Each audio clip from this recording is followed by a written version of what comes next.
What? Alright guys, so today is a very, very special day. The guys over at Butterfly and Playing Cards Company has sent me something. Not only have they sent me the new prototype of the Workers Edition, but they also sent me the whole sort of care package. Inside of this box is a whole brick of all the Butterfly playing cards, and I did not expect that. You know, Pavel messaged me and he's like, "Hey dude, you want to collab with us?" And I'm like, "No." What kind of question is that? Of course I want to collab with you guys. So what they did, they sent me the prototype of the new Workers Edition, and what I'm going to do is show you what the deck can do, show you what the features are, and I will teach you an effect using this deck. Now let me just say that I'm extremely grateful and so blessed, and I'm humbled that I get to be a part of this, and I'm honored that I get to be one of the people that shows you something with these cards, and I'm kind of speechless about it, honestly, so let's just get into it. Let's get into the trick. Memorizing the entire order of a completely shuffled deck is arguably one of the most difficult things you can do with these.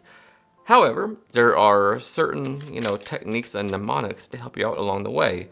In fact, there are tournaments held where people from all over the world come to compete. Of course, the objective being who can do it the quickest and, of course, the most accurate. Now, the reason why I'm telling you all this is because last year, I actually won second place. I was shocked. I just thought I would enter because I've been working on this stuff. And there I was, second place. I was like, what do I do with my hands, And so the guy who won first place has won first place 3 times in a row. And you know what? I'm starting to think he might be cheating. His name is like Andre something. I always forget. But I'm starting to think Andre has maybe like a secret guru that's helping him out.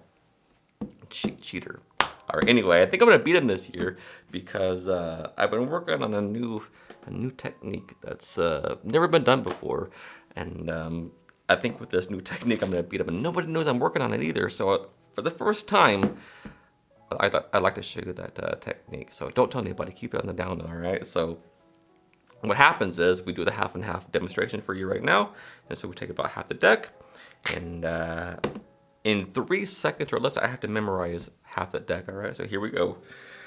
I gotta get my Richard Simmons workout in. All right, so you can do it. You can do it. You can do it. All right, here we go. All right, crap, I think I missed a couple, but here we go. I'll just recap. So ace, 2, 3, 4, 5, 6, 7, 8, 9, 10, jack, queen, king, heart, spades, diamonds, clubs. All right, so we got the 4, 6, 7, 8, 7, 9, king.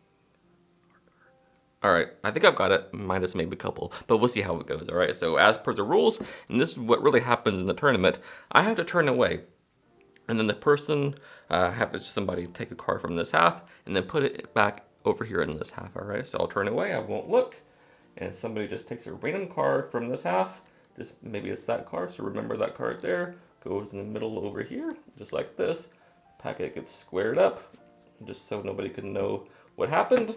Now at this point, what I have to do is go through here, my half right here, and look for that card that I just put in there. Of course, you do this by finding that one card that wasn't there before, via the memorization. However, this is how my new technique goes. Never been done before. You might think it's impossible, it might be. The half and half shuffle. I know what you're thinking. There's no way. You might be right. Here we go. I'll just do it. Why not? All right. So here we go. The shuffle.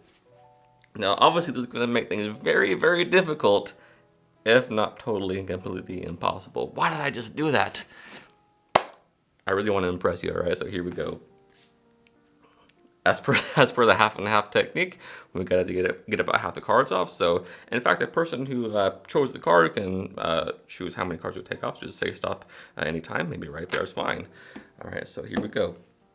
Now, right off the bat, one thing I noticed is that just by estimating how the shuffle went and where you cut, I can say that your card is not in this half right here, right? So it's probably further down in the deck somewhere. I don't know exactly where. But what I'll do now is just scan through the cards that I have memorized from earlier, at the same time keeping track of the other cards that were shuffled into them. All right, so here we go. So we got the 10, Queen, 8, Ace, 6, 3, 2, 8, King. All right, so two things I'm noticing. There's more red cards than there are black cards from the cards that were shuffled in. All right, so if we take a look again. Okay, so there's obviously more spades in here than there are clubs, so there has to be more club cards in this half, which tells me you're thinking of a club card. All right, so don't tell me if I'm right or wrong yet. For the value, what we do is we have to burn the card that was actually cut to. All right, so we would burn that card. It's against the rules to look at that card, but we can look at the next 5 cards. I don't know why, but that's the rule. All right, so we burn the card that was cut to. We look at the next 5. All right, so that's 1, 2, 3, 4, 5. All right, so now look, we have a jack and we have 2 club cards and we have a 9. That tells me one thing. The card that you saw, and I won't expose how this works, card you saw has to be an ace. So if it's a black card, it's a club card and it's an ace, the card you saw has to be the ace of clubs. The burn card, the card you cut to, I don't know if you believe in sort of like, subconscious whatever, but oh my God, this has never happened before. Look, the ace of clubs. What? All right, guys, so that trick was majorly accomplished with the use of this particular deck of cards, the Butterfly Workers Edition. So there's 2 things about this deck that makes this effect work. One of them being the use of a one-way design. What that means is you look at the cards, and at some point if a card becomes turned around the other way, you can tell it from the other cards just by the way the cards are designed. They're also marked for suit and value, which means you can tell what the card is just by looking at the back of the card. And without looking at the face, you know what the card is. In this case, this card is the King of Spades. Just like that, we have the King of Spades. And they're very easy to read too, guys. Like, this is a coded system. You might think, oh, coded system? That sucks. It really doesn't. You just learn how to do it, and I seriously learned how to do this in less than an hour. It's that easy. So most coded systems are hard to learn. This one, super, super easy. So you might be saying to yourself, well, I can just get any marked deck that's also a one-way deck. First of all, I don't think that even exists anywhere. Second of all, this is probably the best one to use. And I'm being completely 100% honest with you guys, because the one-way design, the way this trick works is just makes it so easy and beautiful for the effect. And the marking system just, is a cherry on top. So they are on Kickstarter right now, and if you want to get maybe a deck or 2 or a brick, which I highly, highly recommend, I'll be getting plenty more because they are just that good. And there's a link down below to that Kickstarter where you can make your purchase.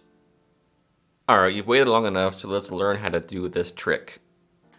All right, so obviously you can present this however you want to. Presentation is always, what you bring to the table.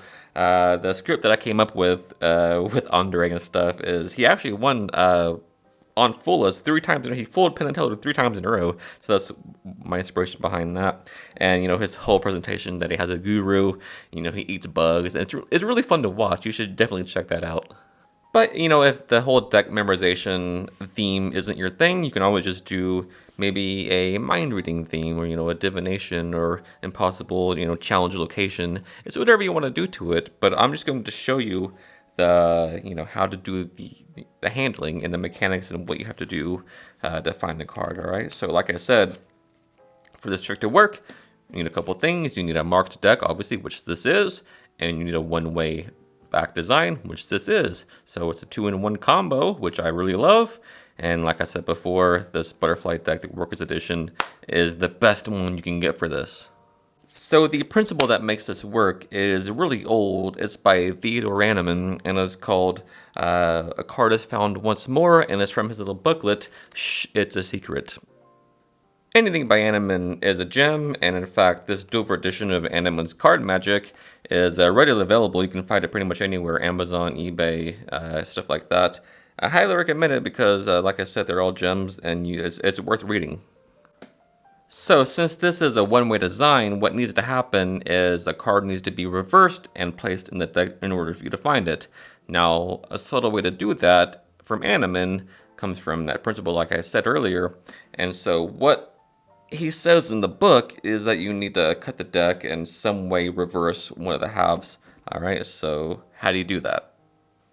Well, there's a couple ways. If you're just, fiddling with the deck, and then you just, do like a swivel cut, that would work too. Or what I did is the deck was cut, and then I said I would memorize half the deck. So what I did is I picked it up, turned it end for end towards myself like this, pretending to memorize the deck, and then turn it over bookwise. So doing that, turning it over towards yourself, then bookwise, actually reverses 180 the packet. Now, when you're in this position, when one of the packets is reversed, what needs to happen now is you turn your head and you give the instructions to the spectator to select a card from this half, and we'll use the 5 of clubs, and put it in this half. That way, now, one of the cards is different from the one way. So now here's the best part about this, and one thing I love about it. If you riffle shuffle both of them together, what you have to do is grab them both by the far ends at the top like this, turn them toward yourself, give them a riffle shuffle. This means now that both halves are oriented the same way, besides that one card. So you push them another way, you can be very fair about it like this. Now, since you know that the card will be about halfway down in the deck, all right? So the way you can really force on them is kind of like a classic force. It's a force I devised that was inspired by a force called the accordion force by Steve Beam, which I've dubbed the concertina force. Now what happens is normally you would have a break on the card you need to force from a spread like this, but with the use of a one-way design, you don't need to have a break. Normally I do this with a pencil dot, but it's so much cooler and so much easier with a one-way, all right? So what you're gonna do is start to spread the deck and say, look, as I do this, just say stop anytime. And it doesn't matter where they say stop, because all you're going to do is as you're doing this, look for that one way. And I can see it's right here, right? So it's halfway down the deck. So start spreading through maybe a third. And you say, as I do this, just say stop anytime. So it's sort of a timing thing, sort of a classic force, but really, more than anything, it's a bluff, all right? So it's kind of like the riffle force in a sense. It's like a spread riffle force. You don't actually take the cards they stopped on. You take what you want to take, right? So you spot that reverse card, which is right there because of the one way, and you say, oh, right here. Now, they don't know where you stopped at. It could be anywhere. It could be on this card, that card, any card. But the card it's going to be at is the reverse card. So you say, oh, right here. So you locate the reverse card, put your thumb on top of it, and just do that and put those cards down. Now that reverse card is on top of this packet, and you already know it because the cards are marked. So you already know what the card is, the 5 of clubs, because of the marking. So let's break down that force just a little bit more, and I'll do it with a face-up card, just so you can get a clear picture of it, right? So the card is face-up, which will be the force card. So you spread through, you know it's about halfway down in the deck, so you spread about a third. As I do this, just say stop anytime. I'll stop right here, boom. It's really that easy. And it's all about just being casual and not really making it seem very important. Say, we just need about half the cards. Just say stop anytime. Don't make it a big deal, and it won't be a big deal, right? They won't try to heckle you out or anything. Just be casual with it, and everything will be gravy. All right, so once they say stop, as per the performance, what I did is I just put these down. I pretended to, talk about the cards I memorized, blah, blah, blah. Oh, yeah, the king, the 3, the 2, the 5, blah, blah, blah. Also keeping track of the cards that were shuffled in. So from these, and at this point, I haven't even looked at the mark yet. I'm just doing all this. So from these, I think there's more red cards than black cards, or whatever you want to say, as per your own, performance in your presentation. You could even almost do sort of an open prediction, all right? So an open prediction of their card, of course, all right? So you go through, we don't need all the cards, just say stop anytime. Oh, right here, From these cards, do you see your card in there? No? We'll take that next card. Does this say stop one more time? And do you see your card in here? They say no. You keep doing that until there's maybe, 2 or 3 cards on the table, and then you can then do like a magician's choice to force their own card on them, or whatever you want to do. It's all up to you. Magic is art, and it's all what you put into it yourself from methods. And as Vernon said, effect is everything, and method is purely secondary. And you don't even have to do that force. You can do anything. You can say the card was a 10 of hearts. You can, it's about halfway. So after you shuffle, you can be like, your card is definitely somewhere in the middle of these cards. And as I'm doing that, I'm just looking for that one way, right? So your card is definitely somewhere in the middle of these cards. And when you locate the reverse card, just keep a break above it, do some cuts to the table, and then the card is on top. This method is so versatile. You can really come up with anything you want to do. Alright guys, so as always, thank you so much for taking the time out of your day to watch this video. It means the world to me, and if you learned something new, if you got value out of it, do me a favor, hit the like button and sub to the channel. It helps me out more than you might think.